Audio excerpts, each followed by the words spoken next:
የኢትዮጵያ መከላከያ ሰራዊት ዛሬ ባወጣው ጽሑፍ የሰራዊቱን መነሻና መድረሻ ኢትዮጵያ መሆኗን ገልጾ ሀገራዊ ተልዕኮውንና ህዝባዊ ባህሪውን የሚያብራሩ ነጥቦችን ይፋ አድርጓል።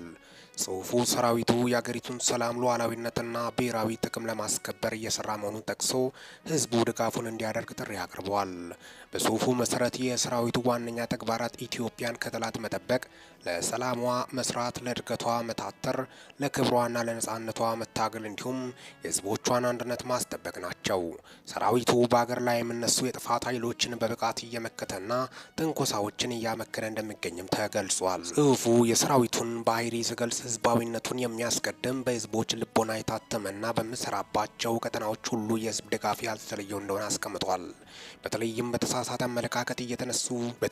አመለካከት እየተነሱ ሲተኩሱበት መሳሪያውን የሚቀሰቅስ ህዝብ አክባሪና የራሱን ስንቅ ለህዝብ የሚያድል በማለት የሰራዊቱን ሰብአዊ ገጽታ ለማጉላት ሞክረዋል። በመጨረሻም ጽሑፉ ህዝብ ለመከላከያ ሰራዊት ክብርና ድጋፍ እንዲሰጥ ጥሪ አቅርበዋል። መከላከያ ሰራዊትን መውደድና ማክበር ሀገርን መውደድና ማክበር ነው በማለት መልእክቱን ደምድሟል። ይህ ጽሑፍ የወጣው መከላከያ ሰራዊት በተለይ በአማራና በኦሮሚያ ክልሎች ውስጥ ከተለያዩ ታጣቂ ቡድኖች ጋር በግጭት ላይ በሚገኝበት እንዲሁም ከህወሓትና ከኤርትራ መንግስት ጋር በውጥረት ውስጥ ባለበት ወቅት ነው። በእነዚህ አካባቢዎች ሰራዊቱ ከሰብአዊ መብት ጥሰት ጋር በተያያዘ ከተለያዩ ወገኖች ትችቶች ሲቀርቡበት ቆይቷል።